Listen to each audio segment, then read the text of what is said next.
Hey everyone, it's Jason here with Infinity Property Group at Keller Williams Realty. I wanted to send a quick message today about staging your property for sale.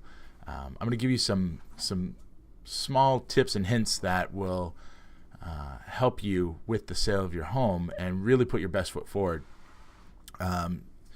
Staging your home is all about making it as pleasing to as many people as possible, so that when they come look at your property, they can visualize themselves living in that property.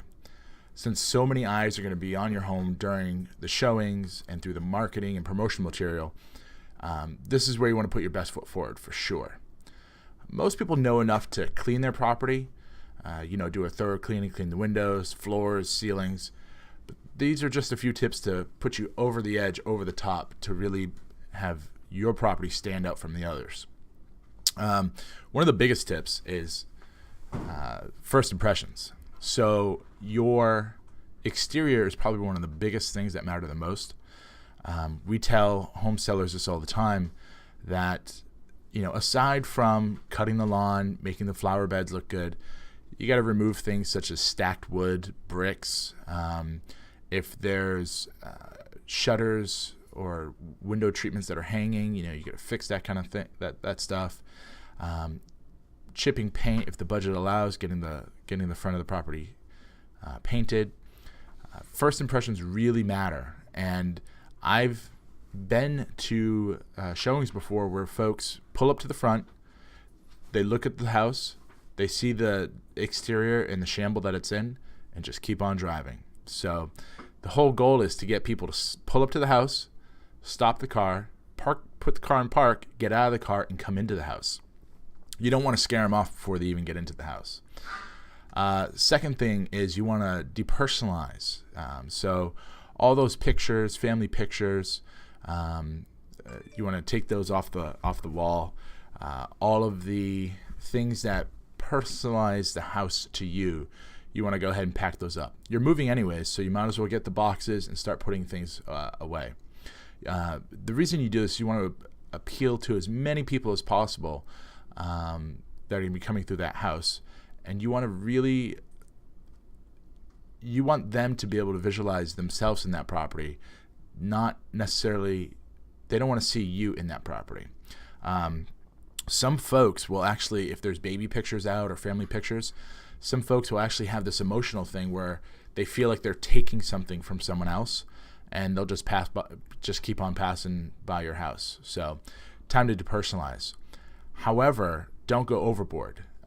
Leaving bare walls is not a good thing, because then it just looks stark and bare.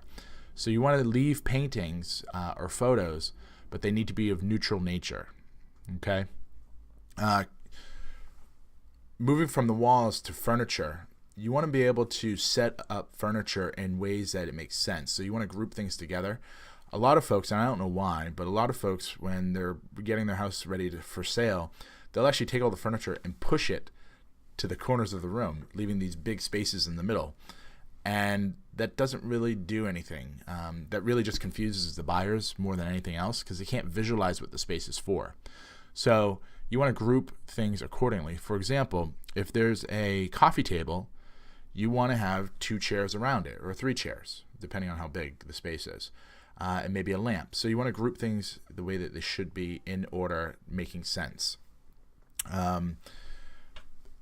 Paint's important. So if it's in the budget, you definitely want to patch and paint the walls.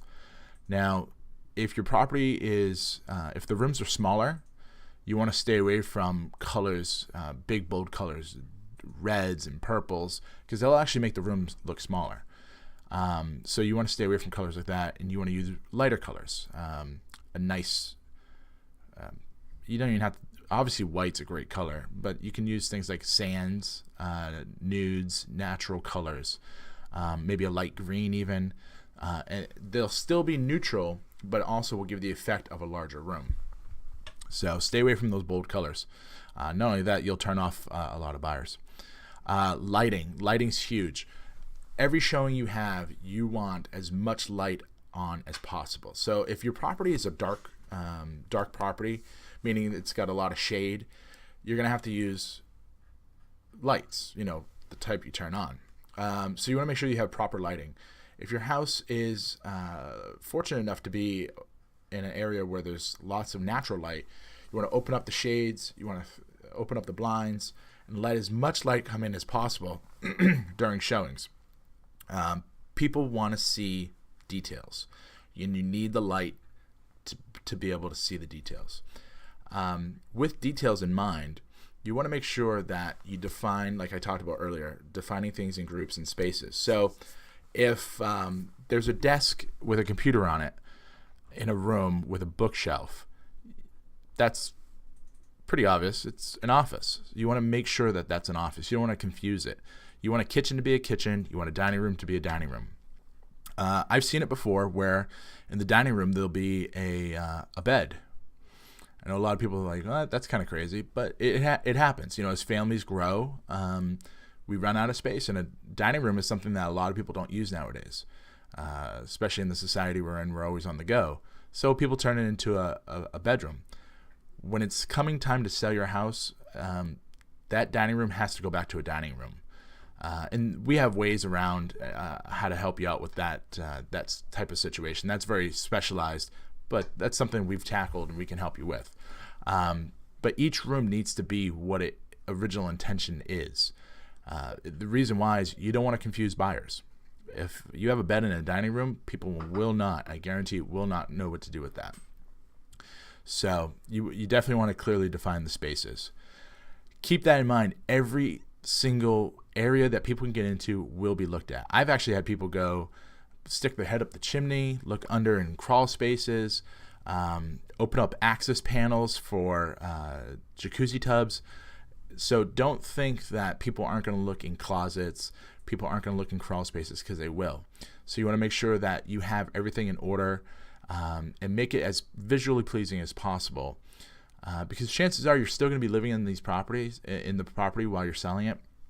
So again, like I mentioned, you're going to be moving anyways, so it's time to get boxes, start packing things away that aren't used on a daily basis, start decluttering, and rent one of those storage units, the pods. Again, you're going to be moving anyways. As you declutter, put the things in the pod. When it comes to moving day, they come pick it up and bring it to your new property. A great way, and I actually use this in my own life, use big trunks or chests so that you have it at the end of the bed. When there's going to be showings, you just put everything in there, so it's not just thrown in the closet.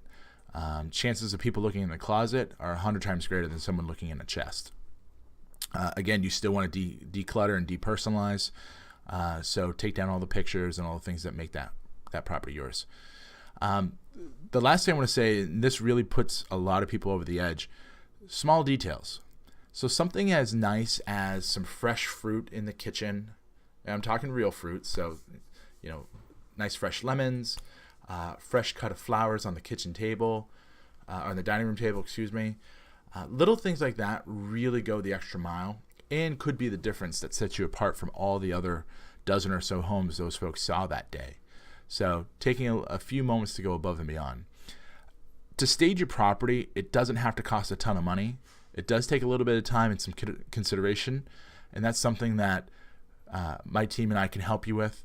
So for any more questions about staging, interior, exterior, anything else about real estate, anything at all, reach out to me, jason@kwipg.com, or you can give me a call, 774-696-4293. I look forward to hearing all the questions and comments, and talk to you soon.